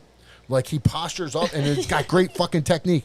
He postures up, like, hand in the face, like, hand control. Boom, drives in one more shot, gets up, walks away, wipes his nose, and walks away. It's fucking great. So, like, yeah, Liam's going to be my little savage, and then my 10-year-old's going to be... And he's 7? He's 7, yeah. He's. I mean, what's the age for... I mean, look, I think they're like realistically, he can start doing jiu-jitsu and wrestling now, right? Like, he can start doing that stuff now. Logistically, again, I'm in South Jersey. His mom and him are over in Ridley. Right. So I can only do so much from my end. The seed's been planted, though. I assure you, the seed's been planted. And hell yeah. I'm a firm believer that, a good seed being planted is going to grow into something. You know what I mean? And for sure. It's not something I'm going to force. Like, I'm not going to pummel it into them to make them do it, but organically, if they're seeing me, they see what I do, they might say like, "Hey, look, I want to do this now." You know what I mean? And then it won't have to come like as forced, because you could force something on your kids, and it doesn't work out because you forced it. You know what I mean? Like the Varsity Blues dad, like, yup, fire that fucking pigskin. Right. You know what I mean? Like, I don't want to be that dad. If my kid wants to be a fighter, then I feel like when he's going to want to be a fighter. Absolutely. I feel like when you pressure, something like a sport or something on your child, and they don't want to do it, I mean, at that point, I feel like you're just wasting your time anyway. Yeah. You know what I mean? I mean, dude, it kills me. Yeah. Not being in there. Yeah. Well, still got my fucking wraps hanging up on the wall somewhere. Dude, I think they're upstairs. Let's get you back in there. We'll get you. Look, man. We gotta wait. Listen, you don't know what next year looks like. I know. I'll tell you that much. You have no fucking clue what next year looks like. If you would have told me what my life was going to look like year to year, right? I would have thought you were a fucking con artist. You know what I mean? Seriously, I would have told you were full of shit. And every single year, my life is different. Every single year. And look, man, you don't know what next year holds. You don't know what tomorrow holds, and anything's possible, bud. I know. I'm looking forward to this next year to see what's up. Yeah. See what happens. Can't wait. Maybe I'll see you on the mats. Who knows? Yeah. We'll see. Hopefully this fucking stim wave thing works miracles. But I don't know. Maybe it does. We'll see. I hope so, man. What other questions you got on there? I mean, there was a couple goofy ones, too. Like how big your dick was. Oh, my God. Yeah, that's what we're doing. Yeah, no, it was weird. There was a couple weird ones, but like a lot of them were like, what's your next move in MMA? Are you going to go pro soon? Yeah. We got like zip out of you for the next move in MMA too. You were like, no, listen, the secret location and a secret bunker in the middle. It's going down the Walmart on there and go out. There's a casino in the city of Philadelphia that has not hosted an MMA event yet, right? And boom, it's very possible that Art of War puts a show there. We don't. It's looking very good, and my opponent could be somebody I already fought, right? So that's what we're looking at. Now, let me ask you this question. Does Art of War have professional titles yet? I don't know. I think he kind of just lets that happen organically, right? Because Andre was the the 185 champ, and he, I think he was the only pro fighter on the card. Right. And Andre's my brother. He was a significant name to come through the Art of War, promotion who made it. You know what I mean? Right. And what's the difference? Like, where do you jump from like amateur to pro? Like I guess you have to fight so many amateur fights, win, do so well, and then you get there's so many before you. There's actual rules. So the Pennsylvania State Athletic Commission has requirements. Like you have to have a particular amount of fights, you have to have a particular amount of wins, and they have to happen in a particular fashion, right? Like you can't go out there and have 5-7 amateur fights where you got fucking flatlined every fight. Like he's not going to let you go pro. Serve's going to tell you to kick rocks. You know what I mean? That dude's still doing it? Are you kidding me? Yeah. I mean, look, he's the decision maker, right? Like somebody's got to call the shots. Dude, I know people. Listen, I know certain people don't like serve a particular way, but I don't mind. I don't have any problems. Like, look, dude, he runs his ship the way he runs his ship, and it is what it is. And if you don't like it, you can fucking go to another state and fight somewhere else. And you want to fight here, you got to follow the rules. And I mean, look, it is what it is, man. And but as far as your question, the pro belts, I don't know that there's any other pro fighters who hold belts. I think he specifically. I think it's a thing that he has with the amateurs, and I think it's more marketable that way because you get those guys back. Like for instance, with Andre, he won that 185 belt, and by all means, he's on the bigger and better things. You know what I mean? He fought for. Would you ever fight for a different promotion? I did. I fought for this last fight. No, I'm saying like say CFFC calls you up or something. I mean, and they're like, "Yo, we want you to fight pro right now." You really hit me with fucking hard questions here. Like, I love Mike Bickings. He's a good friend of mine, and I like to try to consider myself pretty loyal to him. And I went down and I fought Raiden because that was someone I wanted to fight. Right, that was like a notch I wanted on my belt. I wanted to see what I could do, and I don't know that I would do that too many more times. Right, like go away from Art of War. Go away from Art of War. Like Mike's taking care of me. He's put me in situations that to succeed. You know what I mean? Like he's given me fights where we kind of saw me winning. Right. And he's always given me a fair shot at being successful. And I don't know that my repayment to him for that is to continue to be loyal to him. So, other than, a real falling out between him and I don't know that I would. Nobody foresees that. I mean, look, dude, money talks, right? Like, money talks. And I think Mike would understand that if someone threw stupid money at me, right, like to do a pro fight for another promotion, and it was a good amount of money, I would have to go to Mike and be like, "Yo, Mike, can you match this, dude? Like, right. Can you match this amount? Like, and give him a real chance. And like, if you can't match it, can we find other ways to make that amount work? Like, what else can we do to get there? For sure. This is a real offer, and I think he would be understanding. I know Mike and Dad, but they're good people, and they run an honest operation. Dude, I loved it, man. Last last month? I seen you there. Yeah. Mm-hmm. And I know it was you, but I was just like, I don't want to fanboy. Oh, that's cool, man. You should have come over and said what's up. Yeah, well, I don't know. That was hectic, dude. Because you were there. Yeah, I was there. How many? My wife and I was with Johnny Garb. Let me ask you this question. What's up? How many bars you have on your cell phone? How many right now? No, at the Sportsplex. None. It's dead. None. Yeah, it's gone. No bars. So we tried to do the whole live thing, and then It's hard, yeah. Listen, this new venue, that shit is fucking live. It's nice, man. I know. Yeah. It's crazy. Yeah. Yeah. So, whatever, God. Man. It's gonna be fun. We got we got some fun stuff planned. I'm pumped. I can't wait to follow the rest of what you got. Yeah, man. Dude, How I'm long fucking have we been talking. I'm stoked. Let me see here. We've been on for 1 hour 30 minutes. Jeez. 1 hour 30 minutes. That's about the average, right? Live. Yep. No, seriously. No, I know. I follow. Dude, I watch the show. I want to. Well, you're the fucking man. Yeah. That's So I want to seriously thank you. I didn't know we were gonna I mean, dude, I feel like anybody that can put their story out there to like help other people, dude, is brave man. Hey, look, man, and look, the boss in my book, bro. Look, sure. I'm not the only one, and I'm not the only one, right? Recovery is something that's happening in MMA world right now. It's out there.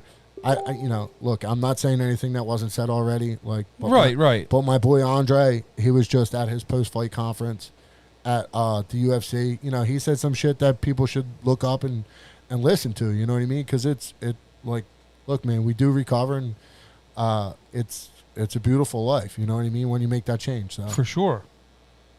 Yeah, man, I'm loving it. You have a sponsor in Sarcasm Podcast, brother. For sure. Let's go. 100%. Go. Dude, I can't wait. So, I can't wait for who do you this. want to see me fight? We'll end it with that. Who do you want to see me fight? Who do I want to see you fight? Yeah. Give me a name that we're all going to know. Like, are we talking now? You mentioned being like realistic, or like just anybody in general? Let's do both. Let's do both. Like who's the guy that's on the local scene that you'd like to see me fight? Like A heavyweight local a scene heavyweight pro? Yeah, sure. There's a couple names. I mean, I do know that this individual Ian that you had mentioned earlier. Yeah. Did he turn pro yet? I'd love to make that a pro fight. I'd love to make that a pro So he didn't turn pro yet. He didn't turn pro yet. I'd love to make that a pro fight. Like, that would be ideal for me. That fight as a pro. Like, that's...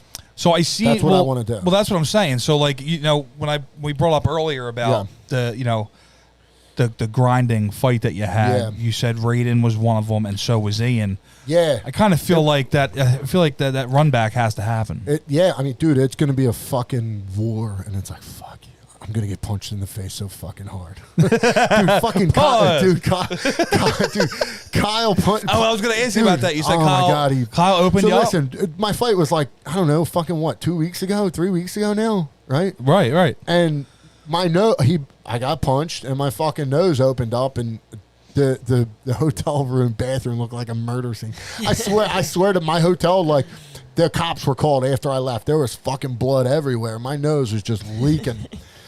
And, dude, we're fucking sparring last Sunday. And Kyle's a southpaw, right? So I took my head off to that side, which is a bad habit, which I got to get right with. Like, when I get tired or I get comfortable, I put my head off to the right? Like, I do like that little shoulder roll where I'm comfort. I know I'm safe here. You know what I mean? And safe here for fucking one person is not safe there for another. And I think I like fainted in or something, or I threw like a fucking weak ass right, and Kyle came straight down the pike. Explode, fucking blood everywhere. It was like a faucet. And then, and then fucking Chris hits me with a shoulder at practice this past Monday night. Again, blood everywhere. But like your nose, I wasn't one to suffer from bloody noses often, but like if it happens, it continues to happen. And like, I'm not going to give it rest, so I just got to plug it and keep on moving. Right. Get them nose tampons. I had my shit fixed. I got my nose fixed. With that ring? Nah. This is holding it together. Yeah. Now I had my whole fucking nose reconstructed, dude, on my birthday. Like, really? What, you had like a deviated septum? Dude, it was bad, dude. It was so bad. The back of my nose bone was like crushed against my sinus. Yeah, see, I can breathe and all. It's not like a breathing issue or anything. Oh, mine was bad. I think it's just like there's probably a vessel in there that's been busted, and that's how mine was. I would literally sneeze or something on that, my nose would just leak. Yeah, I'm not letting it heal, but I'm not gonna fucking let it heal because I'm hell no. Going. Yeah. Fuck that. No. Fuck yeah. If I got to be honest with you to answer your question, I'd like to see in there with Matt Hill. Oh yeah, Matty man, my boy, what's up? Yeah, we talked about maybe doing a smoker in the gym one day. Really? Yeah. Dude, I love that. Dude, Matt's a great dude. Matt's a funny fucking soul, man. He's nuts. Bro, I swear to God, his funniest fucking videos he puts up on social media. Like him and his fucking fox out front or something. Well, dude, not that, dude. When he's moshing at all the heavy metal concerts, dude, he looks like Ace Ventura in that second fucking movie when he's going to the club. He's a good dude. Shout out Primal Nutrition, dude. Man. Primal Nutrition, dude. They hook it up, man. Bro, Shout during out COVID, Primal. if you needed something, Yeah. Like I would get like the NO boosters and shit, just to like help with blood circulation and shit. Bro, he would drop that shit off at my house. Dude, he's the best, man. He's the best. Dude's unbelievable. Hooks man. me out with Dupree. Hooks me out with all the good shit, man. It's crazy. He's a good dude. And so when I went back to Martinez, me and fucking Matt did a jiu-jitsu tournament at in Aston, PA or something. No, Broomall. It was like a hockey rink. Yeah, it was a hockey rink, and it was no time limit. Really? You versus Matt in the time limit? Oh no! Oh, it was a tournament. What happened? No, it was a fucking tournament, and it was literally like it was submission only. And I went up taking second, but prior. The Matt's dude, he just rolled up all these dudes in there, dude. Yeah, well, that's what's on the other side of MMA for me, jiu-jitsu for sure. Oh yeah, like they're fun. I like doing tournaments. They were fun. Listen, the time's gonna come when I can't fight anymore, man. It's the inevitable, right? Right. Every dog has his day, and it's gonna come where Serb's gonna wave his magic wand and tell me I'm done. And that I'll still have jiu-jitsu. And Will and I have had that conversation. Like, I got to start wearing the gi because, I don't want to be left behind. I mean, bro, with them fucking hands, dude. What, these? No, I want to start. Your grip's probably crazy. Yeah, I want to start wearing I wore the gi one time. I did pretty well. I got a couple guys. First of all, you know how you know if you have strong hands? What was that? If you can break Oleg's fucking grip. If you can break Oleg's grip on a gi. He's a problem for me, dude. I'm telling you right now. I've never gotten him. He's gotten me a bunch of times. Like, I've never gotten him. Oleg's good, man. He's fucking. There's something with his fingers. He's got like titanium strings in his fingers or something. His pressure. He does, there's no distance between you and him. Oh yeah. He stays on you the whole time, it's a fun roll. When I roll with him, he's always there. Dude, he's tough, man. He's nuts. But Martinez, dude, that's the spot. Oh, Will? Yeah. I love. Are we talking about pressure? I'm talking about the gym. Oh, the gym, yeah. gym. I mean, I'm surprised he hasn't gotten a bigger spot. Right? Yeah, well, he made that post. There's today so many. Yesterday. I think it was yesterday, but I was like, damn, because I know they opened it up to that next room. Yeah, that was like right when I left, right when I got hurt. Is when they did that whole thing. Yeah. So I only got to train in like the new area, like maybe twice or something, and then all that shit went down. But like he just posted, dude. It's. Dude, I love it. It's mob, dude. It's unbelievable. And I always said, and I said to the wife, I was like, look, if I ever like hit the Powerball or something, I'm buying a warehouse, outfitting it with the highest quality shit, and I'm gonna blindfold Will Martinez and be like, yo, I'll do it, dude. I'll do it. I'm serious, dude. It's just, dude. Yeah, he's good, man. And like, he's got nothing to gain. Really, to buy fucking right, yeah. Like working with me, like ultimately he knows that like my hopes and aspirations for like the UFC are slim. He knows that. But like this dude showed up in Manassas, Virginia for me. You know what I mean? Right. To coach me, right? Like I'm not paying him extra money. He's there for me, and he's for sure. He's there to see me succeed and. Dude, that goes a long way, man. Absolutely. That says a lot about a coach. Because there are coaches out there who have guys in their gyms, right? And those guys in their gyms have fights, and that coach can make it, and he doesn't. Absolutely. Like, that's real. That happens. For sure. You know what I mean? But even and also the grappling tournaments. Yeah. There will be people there yeah. with not one coach, not one person from their gym showed up. Yep. Yeah. If you go to any of these grappling tournaments there, dude, there's either going to be Will himself that's coaching you, or there's going to be another black belt from the gym that's going to coach you. You know what I mean? It's and they got a great kids program too, man. The kids programs are second to none. Dude, there's 3-year-olds in there throwing lassos on people. Literally throwing hands. 3-4-year-old children. Yo, they that put are the in there headgear on. Like, dude, they put headgear on her in there. Dude, it's crazy. I love it. I want to get back in there. But hey, thanks for having me. We got to get Will on the podcast. Do you think he'd be done? I don't see why not. Maybe. Hell yeah. Why don't you ask him? I mean, Are you scared to ask him? No. But he's like the. I don't know. You never know. It's hit or miss. I know. It's hit or miss. It will. I don't want him to be an asshole. Yeah, surprise him. Tell him somebody's fighting at this secret location, and he gets there. He's like, it's a podcast. It's a podcast. We tricked you, dude. He might actually fight. There might actually be a fight at that location at that point. Dude, I remember when I first started like sparring, like back sparring, dude. When it would be me and his turn, he would just. He would bust you up, man. He don't hold back, dude. Will fucking bust you up. He would destroy my body. Yeah. Like, going in and out, body, head, destroy my body. Yeah, body. So body, wait, head. you do striking and jiu-jitsu at this gym? Yeah, it's everything, bro. Fucking everything. Muay Thai, striking, jiu-jitsu, MMA. So like they really punch you in the face in practice and shit like that. Like they'll kick you in the face. What the fuck? Yeah, Where have bro. you been, Fucking Matt bro? Hill caught me with a knee in the face. I'm new to all Did you this. not hear what we were just? Yeah, I know that, but I'm talking Kyle about like exploded my but nose. that's you're like one of the big guys. it's you know, real, you're No, like bro. dude, we're in there fucking sparring. There's dudes who don't fight in their sparring. There's dudes with no fights scheduled, with gloves and shin pads on, sparring. Holy shit. Yeah, I mean, we're in there fighting, dude. We're like, you think it was fucking by accident that fucking Chris and Kyle ended up where they are? Like, that was a mistake? Oh, that's true. These that's dudes true. are fucking work. They fucking work. Like, this But is what they do. last time I sparred Chris, he sent me for a ride that I'll never, ever forget. I watched him put Matt fucking for a ride. Ever. Yeah, I watched it was him. like a straight up hip toss, dude. And Yeah. I went airborne. My big ass, that was probably like 260. Big ass went Yeah. airborne, bro. I was looking at the fucking ceiling, dude. Dude, Yeah. I might have to get in Yeah, there. It was like, he dude, it was likes- like when I hit the mat, I was like, huh? you know what I'm talking about? Yeah, it's a good Dude, one. he's hit me with a couple of those. He's hit me with a couple body shots. And, Yeah, it's make you shit every your now and then, pants. every now and then, he blesses me, like right, like so. I'll do something that's just like fucking bad position, and then he'll like throw it, and like and point and laugh, like I could have just ended you. Yeah, you know what I yeah. mean? Like, and you know, it's like thank you, sir, but it makes you better. You know what I Well, mean? so And then real he doesn't quick, do that. And then right. sometimes he So does real fucking quick end me. before, like, so that's another thing with Yeah. with the guys over there, right? Like Yeah. they'll at the same time when you spar, like they'll kind of teach you at the same thing. Yeah. Like I'll bring For sure. back Fight Factor again. When I was like training for my fight, you know, I think Eddie was. I don't know if he was fighting Roger Huerta.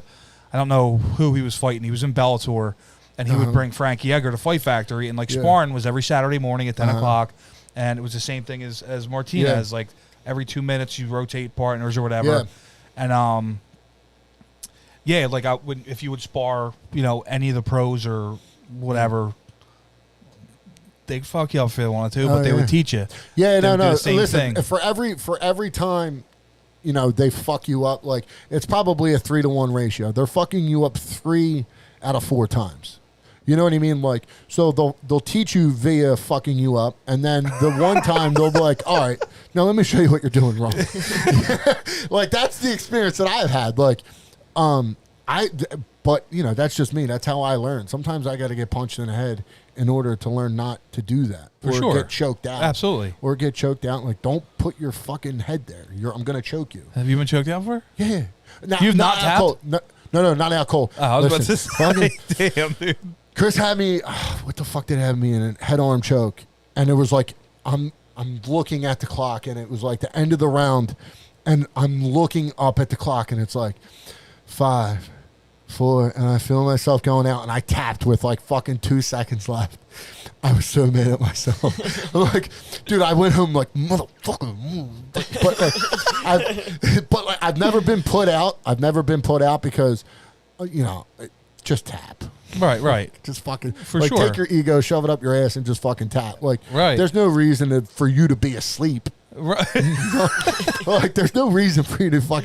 If you're letting someone put you to sleep, if you're allowing that to happen, At least have a and video not camera on you. and not tapping, like you're fucking setting yourself up for failure. Right, absolutely. Right? Like, It's not like you're going to get better at not going to sleep. Fuck, no, just tap, man. Like, you're done. You know you're fucking done. For Tap, sure. You know? So, whatever. It's all Hell good. yeah. Yeah. Guys, thanks for having me. Hell, Thanks for coming on. you're literally the fucking man, dude. Thank you. Like, I'm not even trying to Yeah. toot your horn here, but No, you're the it's all fucking good. man. It's all good. Ladies and gentlemen, Patrick Brady.